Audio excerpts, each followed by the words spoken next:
The fact that slavery exists in the modern day and age is just absolutely wild to me.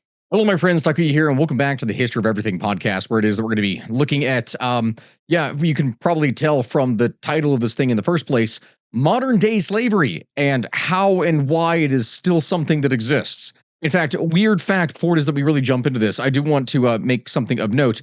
It is a fact that there are more slaves in the modern day and age than there has ever been in all of human history. Which, yes, this is largely due to the fact that there are more people on this planet than ever before in history, but still, that is a pretty wild thing considering that in every place around the world, slavery is outlawed, or supposed to be. So, in addition to what it is that we've been covering with historical demographics and a lot of the changes that are happening, I wanted to do a series on states that still have slavery in it and how that is the case.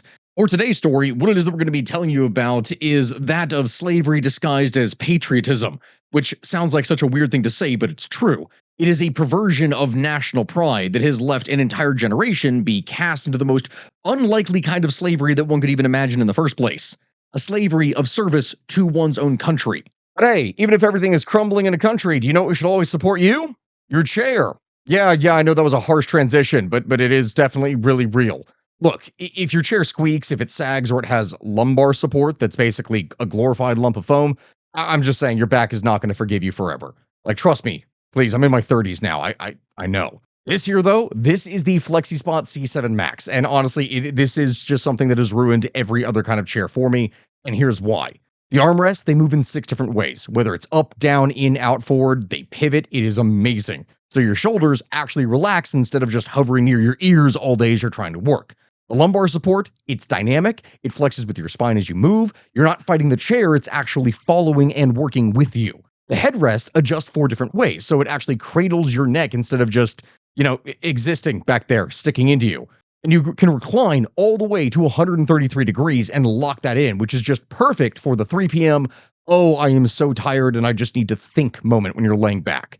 It is lovely. The mesh is breathable, so no more swamp back on long hauls while the memory foam seat cradles you, and there's a hidden footrest that slides out when you want it and then disappears when you don't.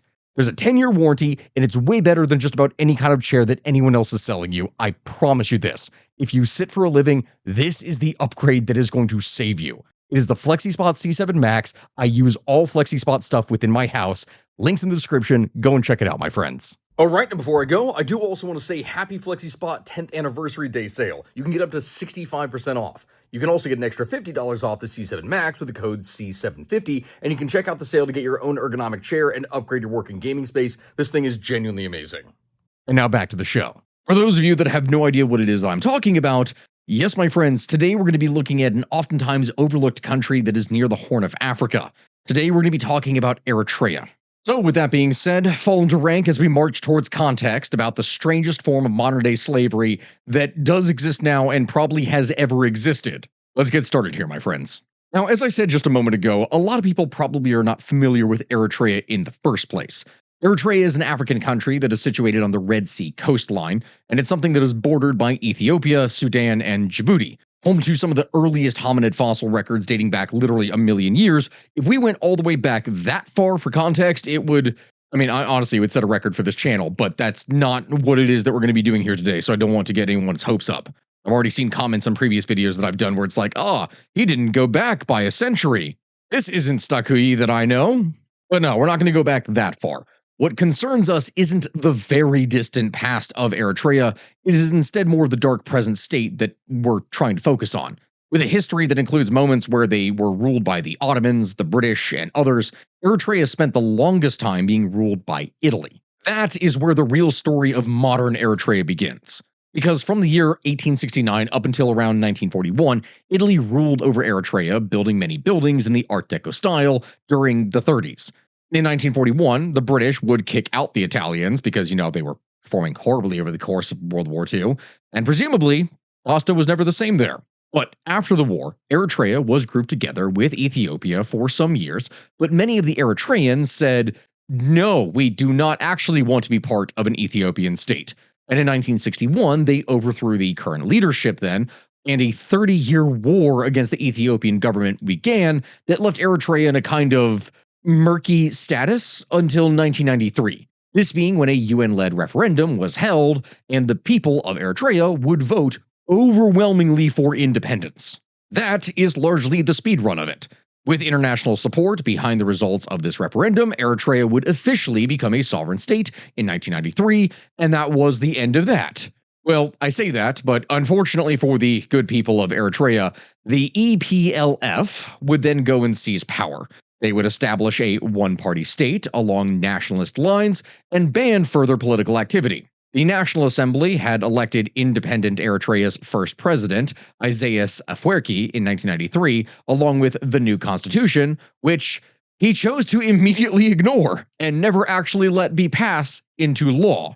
Following his election, Afwerki would go and consolidate his control of the Eritrean government and literally banned further elections. Because, go figure, it's an African state over the course of the 20th century. What else would you expect? What is so insane about this entire situation that we're describing and why it is that we would go back to this point and focus on it specifically is that since the year 2004, Eritrea hasn't even held local minor elections, like for local officials.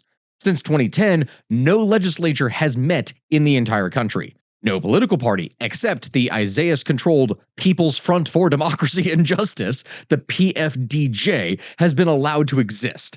That is it. Freedom of opinion, religion, expression, anything that you could imagine as a personal liberty, all banned, not allowed in Eritrea. As you could probably expect, this means that a lot of things were enforced during this time. Unlawful detentions, enforced disappearances, particularly of perceived critics, government officials, journalists, and alleged draft evaders, became a widespread issue. This was something that was commonplace. The government severely restricts religious freedoms and unlawfully goes and detains adherents of non-recognized faiths, including children. Like a child can be arrested for having the wrong religion. Due process rights continue to be systematically violated to this day, with detainees subjected to arbitrary and prolonged detention without charges, trials, or judicial review. It just doesn't really happen. Forced disappearances of anyone who speaks out against the government dictatorship are common occurrences. Some are held in solitary confinement for literally years until they lose their minds, while others are killed or die in detention of disease or utter exhaustion because they just can't keep it up anymore. Just to give an example of one of the things that I'm talking about here, since 1993, the government has arrested and imprisoned dozens of Jehovah's Witnesses without trial or formal charges, with 64 behind bars, including 3 in their 80s as of April of this last year in 2025. Hundreds of evangelical Christians have also been detained, as well as Muslim teachers and imams, according to the UN Special Report on Eritrea. From late September through November of 2024, the government would go and detain an additional 30 Jehovah's Witnesses, and it has since that point gone and released at least 4, including 2 children as well as an 82-year-old man. As for why any of these people were put in prison in the first place, there are multiple reasons, but one of them is the idea of being a conscientious objector, which, for those of you that are unfamiliar with what this is, there are people who go and conscientiously object to joining the military or participating in what could be deemed violence because, per their religion, they do not want to commit violence on another person. You saw this as a common thing that would happen, as an example, back during World War I, World War II, and then like the Vietnam War in the case of the United States, where people that would have been subject to the draft refused to go because their religious law forbade them from doing so. In Eritrea, that's not an option that you are allowed. But how? You may wonder, how would something like this even begin to work in the first place? How is it possible that Afwerki would control the country for so long? Well, the thing is, Afwerki was a genius in one aspect, and arguably one aspect only. He knew how to control people by limiting their access to the outside world. Civic space remains closed with no opposition parties, independent civic organizations, or media whatsoever. The government controls the domestic media, and independent media outlets have been banned since September of 2001. Non-governmental gatherings of over 7 people are prohibited. So good luck forming a soccer team in Eritrea. You're literally not allowed to get together. If you are found to have had same-sex relations in some way, you can receive up to 7 years in jail, which really shouldn't be a surprise to anybody because you knew that when talking about a state here in this region, that was going to end up happening. Beyond the issue with conscientious objectors or Jehovah's Witnesses or anything like that, religious activity has been strictly monitored and suppressed within the country, with evangelicals in particular facing imprisonment and torture. Even the patriarch of the majority Eritrean Orthodox Tewanito Church, Abune Antonius, was in 2007 forcibly removed and placed under house arrest. The level of repression has prompted many people to call it, and I'm not kidding when I say this is its actual nickname, the North Korea of Africa. That is a name that summarizes plainly a lot of its issues, whether it is with its government, whether it is with its population, whether it is within its personal rights, religion, economics, literally anything you could imagine. Yeah, this is pretty much the North Korean state of Africa. And now we're going to explain a little bit of what it is that I mean. In Eritrea, as just an example talking about gender dynamics, only 21% of women and girls could access the modern forms of contraceptives they desired, one of the lowest rates in Africa. The maternal mortality rate, the MMR, in the country stands at 332 deaths per 100,000 live births, which is almost 5 times the rate promoted in the Sustainable Development Goals. A recent study would attribute this to preventable causes, including access and quality of antenatal care, poor referral mechanisms, and complications from unsafe abortion, which, in the state, is extremely unsafe and dangerous. As for that last fact that we just shared, I don't want people to think that necessarily that was a political statement, because what many people don't tend to realize is that historically, and I mean this historically, not as an opinion or political statement, when you look at the history of the matter, when you have a government that completely, and I mean completely, with no wiggle room, bans access to things like abortion, women will still attempt to get one if that's what they feel that they have to do, and this leads to abortions being done in back alley deals that are not only unsafe, but the women frequently die during these procedures or due to infections that come afterwards.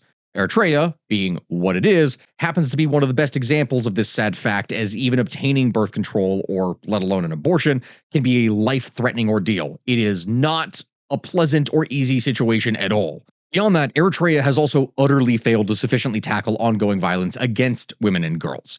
Child marriage is prevalent, with 13% of girls being married by the age of 15 and 41% being married by the age of 18. Now, yes, technically you could say, sure, 18, an adult, yes, that makes sense. But when it's 41% of your population is married by that point, and then 13% are married by the age of 15, remember, this is by the age of, not married at, that means they were married significantly younger.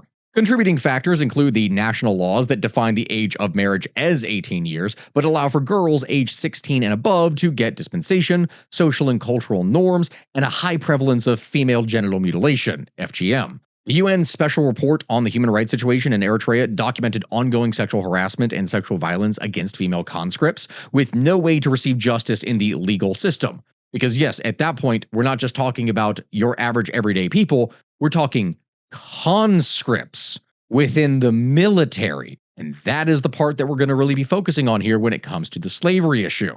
In other words, it really sucks to be a woman in Eritrea, and due to the media blackout, they don't even realize they have had it so bad compared to other nations and people. Of course, word of mouth spreads rumors, sure, but that's not the same as being able to receive reliable news from outside the country. And as you can probably guess, Eritrea's refugee situation is pretty crazy too. And so, looking at the situation, for those of you that are watching this, by now you may have thought, okay, hey, this sounds relatively simple. If I were those people, I would just leave the country. Well, even escaping Eritrea is not that simple. Because if you manage to survive escaping the country, you are then forced to endure shabby and terrible treatment in literally every other country there is to escape to around you. Eritrean asylum seekers, refugees, and migrants continue to suffer arbitrary detention, displacement, and violence from their host countries. There are over 660,000 Eritreans that were in exile as of late 2024, representing around 18% of an estimated 3.8 million people as a population. As an example of what it is that I'm talking about, Egypt and Ethiopia would detain and deport Eritreans all throughout late 2024. In February of 2025, Switzerland would decide to end development assistance to Eritrea by May of that year due to the government's refusal to accept Eritrean deportees back from Switzerland. UK courts would halt the deportation of an Eritrean man who claimed to be a victim of trafficking to France. And in Sudan, the Rapid Support Forces, the RSF, have subjected women and girls, including Eritrean and other refugees, to widespread sexual violence, which is something that we kind of talked about in our video that we did on Sudan. In Ethiopia itself, Eritrean refugees have faced insecurity in camps in the conflict-affected Amara region, with many fleeing towards Addis Ababa, where they risk arrest. According to the UN special report, police officers shot and killed several Eritreans in Addis Ababa while they were fleeing to escape arrest in 2025. Since 2021, Eritrean asylum seekers have been denied access to asylum procedures due to Ethiopia's suspension of asylum claim registrations, of documentation issuance, and refugee status determinations. It is a very complicated thing that, yes, there are reasonings behind why that has been happening, obviously, but it doesn't make it any easier for the population, even if it is completely legally justified. So, you may wonder then, how is Afwerki capable of doing this? Why have we not really been talking about any of the issue of slavery that was supposed to be the focal point of this entire episode in the first place? Well, the thing is, that's what we're getting to now. Afwerki has somehow weaponized and harnessed the very act of serving one's country and turned everyday people of the state into slaves. Yes, I can see the confusion here on your face. I apologize. Let me explain.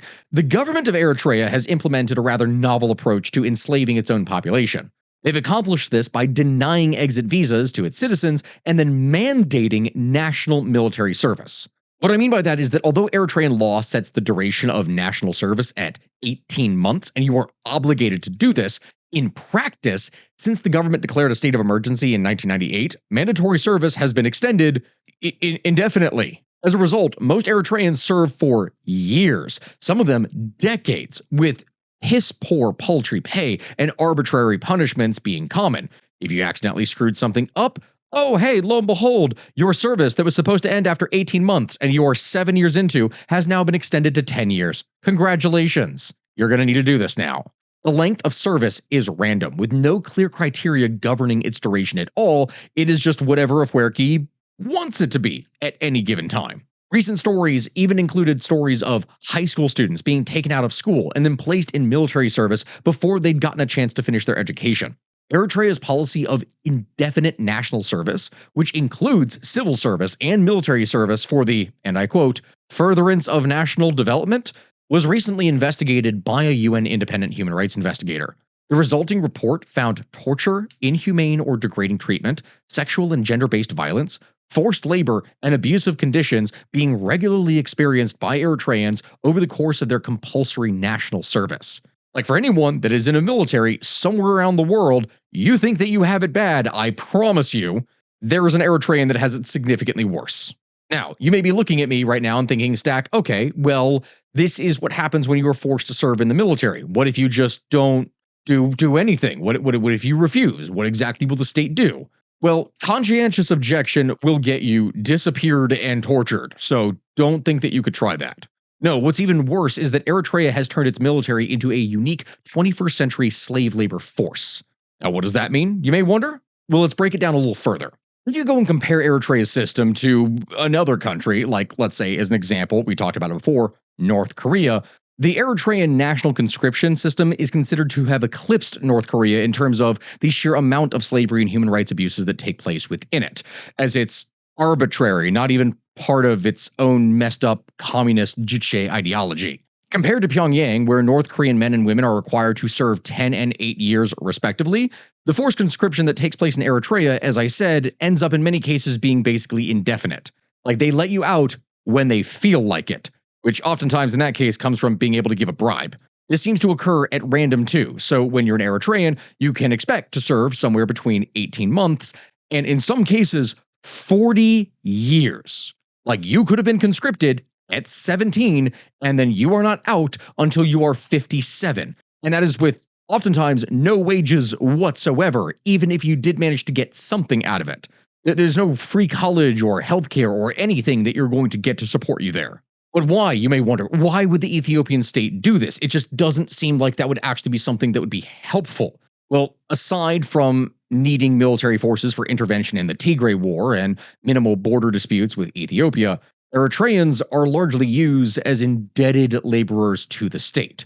As instead of learning the basics of military service and the skill sets that are needed to transition back into civilian life, where it is they can be more productive, Eritreans in conscription are instead used as a kind of forced labor to do whatever it is that the government says that it wants at any given point. Tasks would include cleaning high ranking officer houses, reconstruction projects in the blistering East African heat, and other questionable orders that are given to low level conscripts where they can be used as either a cook, or a gardener, or a highway builder, or, as I said before in this case, a literal servant for an officer. Food allocations are strictly limited, and sanitation is very poor. Conscripts often sleep on dirt floors in packed, overcrowded tents.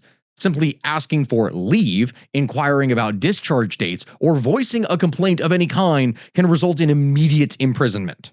Really, the entire thing is insanely wild, but in a sick yet twisted way to combat the growing number of deserters and exiles that would be inevitable. Isaias has a government policy of directly breaking into civilian homes and then punishing the families, yes, the families of soldiers who flee the national service. So if a 17-year-old got dragged out of their high school to be sent into the military and then tried to escape, his parents may then be punished and thrown in prison. Families of deserters are stripped of their homes and sometimes abused and tortured by security services as a kind of threat to make sure that those who are also bound to the service do not also attempt to do this. To catch draft evaders, the government conducts aggressive sweeps known as gifas, where youth are forced into military trucks and then sent straight to training facilities. There, sexual violence, especially against female soldiers, is rampant across the state, and women face fear of execution and death if they try to report this. As the country already has one of the worst human rights records in the entire world, female conscripts are left at a crossroads. They could end up pregnant or infected with sexually transmitted diseases, with very few options for health in an authoritarian regime. And remember, they can't just get an abortion, even if it is something that, was forced upon them. They're forced to have their attacker's baby. Give that a second to sink in. They're forced to do this, and then afterwards be stuck in poverty for potentially ever. Which actually, on that note, the poverty aspect, I need to mention that here. Though for those of you that are wondering about what I was talking about with paltry pay, hear this out. Conscripts receive a nominal monthly stipend equivalent to less than $2 a day. Now, this pay is entirely insufficient to support themselves or a family, and you might think, okay, well, what if the military just revolted against their leaders and actually did something? Well, they actually tried that in 2013, and over 200 soldiers refused orders. They seized the headquarters of the state broadcaster, Eritrea, and bravely broadcast a message demanding reforms and the release of political prisoners and captured refugees. Unfortunately for them, the Eritrea director had only read 2 sentences of their statement when the government had their live feed cut off. And without this ability to spread word of the revolt, taking over the station ended up not achieving its goal, and the movement didn't gain the support that it intended. Loyalist troops from Afwerki's own special guard then moved in and captured and imprisoned the traitors. Yeah, you can only imagine what then happened to them afterwards. As it is, my friends, the conditions in the Eritrean military are so bad that, along with the country's other problems, it's caused over 15% of the entire population of, at this point, like 4 million people to flee the country. Depending on the numbers you're looking at, it is anywhere between 15 and 20%, which is ludicrous. What this all means is that if you look at the math, Eritrea has approximately 90.3 people enslaved per 1,000 people. It has almost 9% of its entire population being enslaved, with potentially, again, depending on how you look at the numbers, that could be significantly higher. This makes Eritrea second in the world for prevalence of slavery amongst its population, behind literally only North Korea, and that is arguably because North Korea has a better, more functioning state. And I say that without really any ability to explain that, because that would require a whole other video that is looking at how North Korea controls its population, which actually, on that note, that probably needs to be a whole other video, so we're going to need to do that. As it stands, they're the clear leader for modern-day slavery in Africa, and the one that is the most horribly confusing. Really, if you want to look at total numbers, between 320,000 and 400,000 people in Eritrea are trapped in modern-day slavery, with most of those consisting of forced conscription into the military, and whether you're male or female, that's just how it will be for you, and forced marriages where the wife is treated as little more than a house slave in a solitary version of chattel slavery, but with a ring. Though in this case, they wouldn't even be able to afford jewelry, so you're just legally bound to someone and you don't even have a rock on your finger. Now, how bad is all of this rated, you may wonder? Well, believe it or not, there is actually a number of studies that go and rate countries on their response to or how they deal with slavery, because again, it is an issue in the modern day and age. The government of Eritrea scored 5 out of 100 points in their response to modern slavery. This places the government's response below the average regional response, as you could probably expect, and way below what most people would consider sane or decent. And really, that is only talking about things in terms of the slavery that we have described. That's not even talking about the general welfare for the population for how bad things are. Like how vulnerable a country's people are to modern slavery is something that is dependent on a range of factors, which reflects the strength of the governance of the state, the access to basic needs that people have, the inequality between people, how many or how severely groups are disenfranchised, and the effects of conflict. When you look at things in Eritrea on a scale of 0 to 100, with 100 being the highest vulnerability possible, Eritrea is rated at 66 and is considered above average for vulnerability for the region. Surprise, surprise. Vulnerability is highest in terms of disenfranchised groups, which pretty much the entire population of Eritrea is that.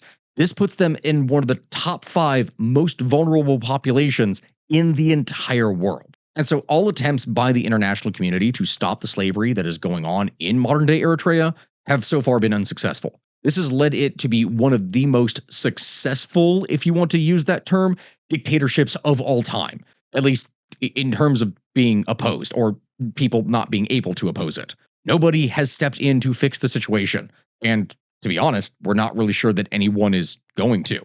The UN has tried barely anything, and they're seemingly all out of options, and Eritrea really isn't valuable enough to change any of that. As the situation in Eritrea has grown more grim year by year, one has to really wonder how long the current regime can stay in power. There's only so far, technically speaking, that you can push the people of a country to go until they rise up and overthrow you. When will Eritrea reach that point?